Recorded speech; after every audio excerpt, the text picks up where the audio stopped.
Hello, everybody. Welcome to Bad Big Games. I'm your host, Joseph. Today, we're going to answer a question I've been hearing more and more lately. Should I be picking up a PlayStation 4 Pro? Should I upgrade to the PlayStation 4 Pro? Or should I just wait for a PlayStation 5? Well, today, we're going to figure that all out. So, with that said, Future Joe, roll the intro.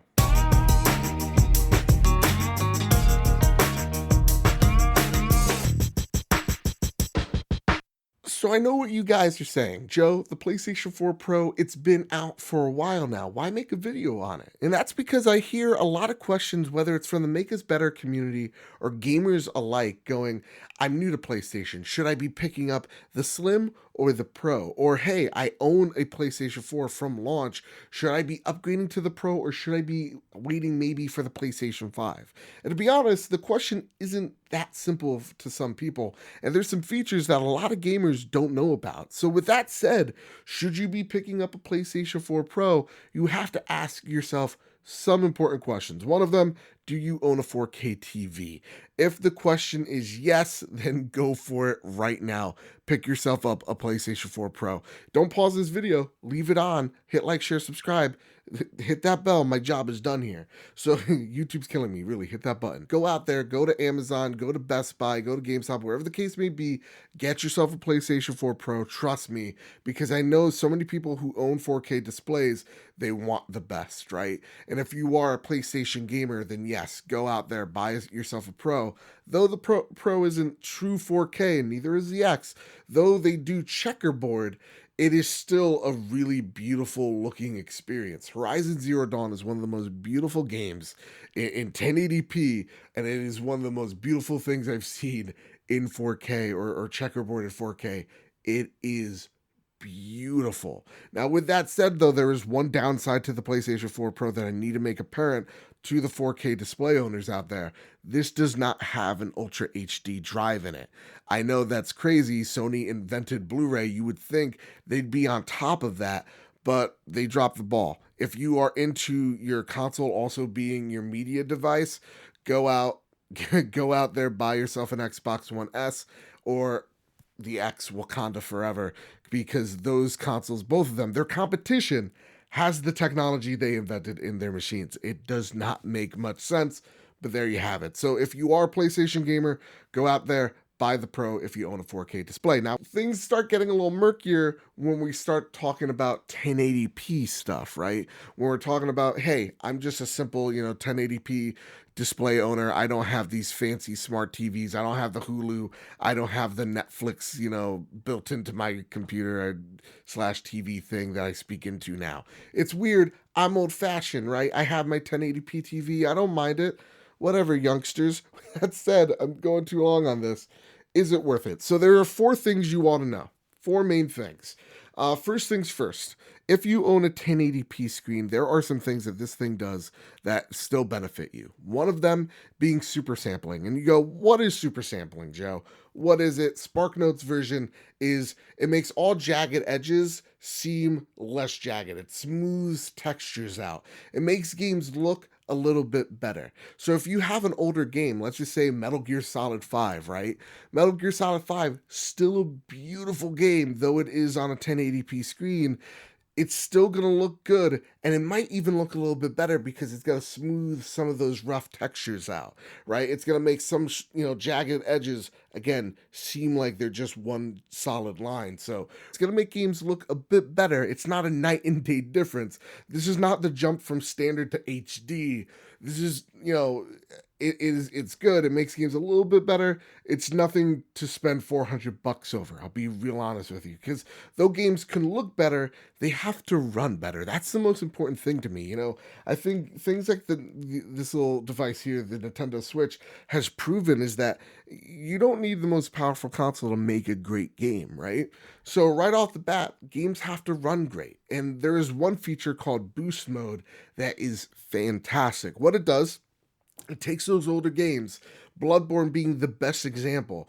Bloodborne's a fantastic game. It is the game of this generation, okay? I don't want to hear anybody else say otherwise. Witcher 3, great, but it's Bloodborne. Let's be real with each other here. So, that said, Bloodborne's fantastic, game of the generation, best game ever.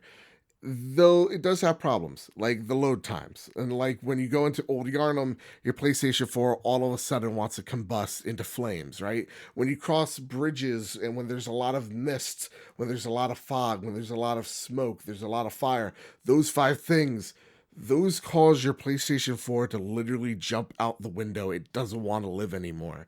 All of a sudden, your frames per second come from a solid 30 to it seems like -2, right? There is a bridge in Old Yarnum that you cross that it literally, I hear my PlayStation cry. Joe, why are you doing this to me? Because all of a sudden it just starts getting janky. It starts your again.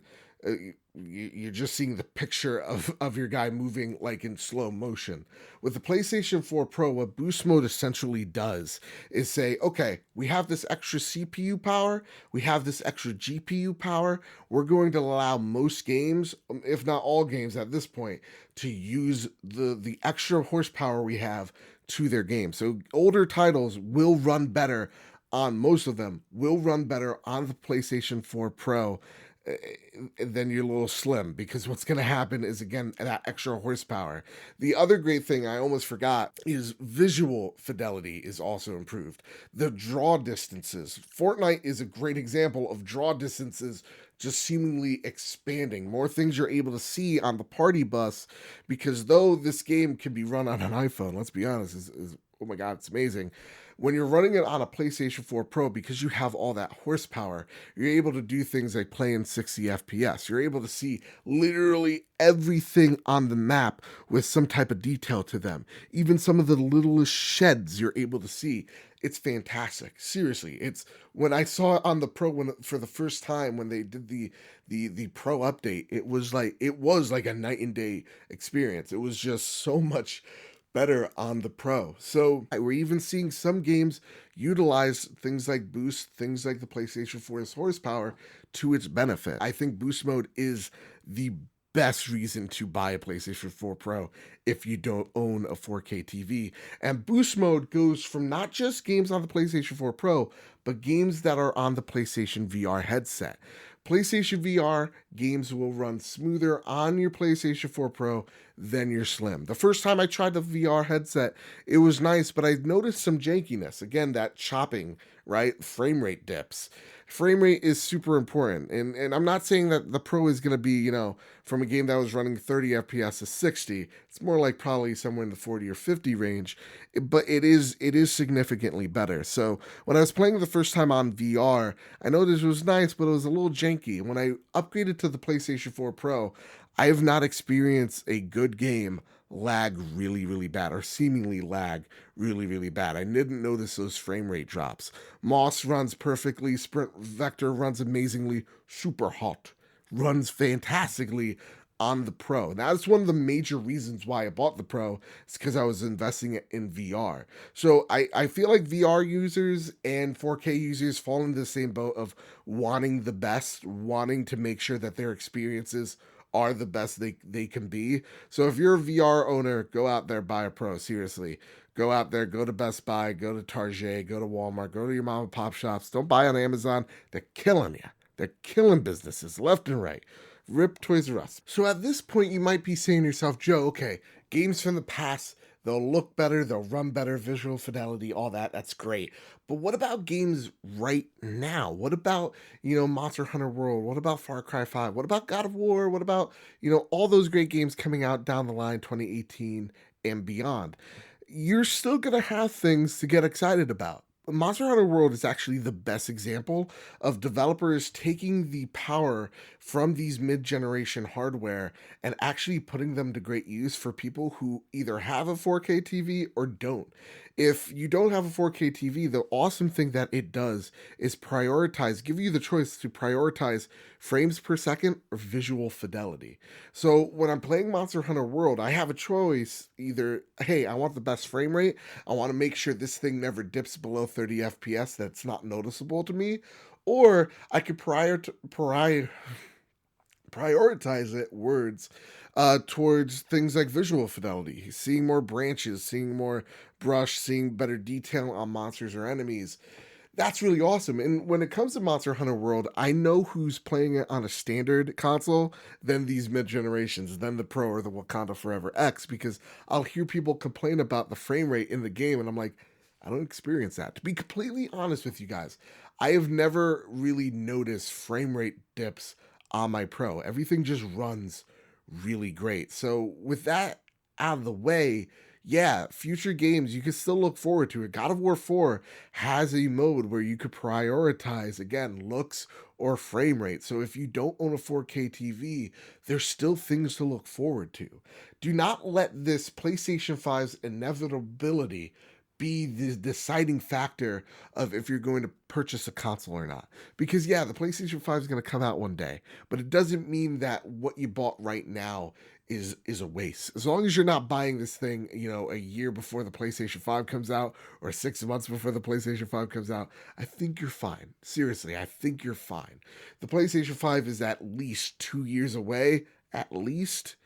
I think you have nothing to fear by going in and buying a PlayStation 4 Pro if you own a 4K TV, if you own a PlayStation VR headset, and if you own a PlayStation 4 launch console. Because let's be honest with each other, that thing sounds like troubling, right? It sounds like a fighter jet about to take off.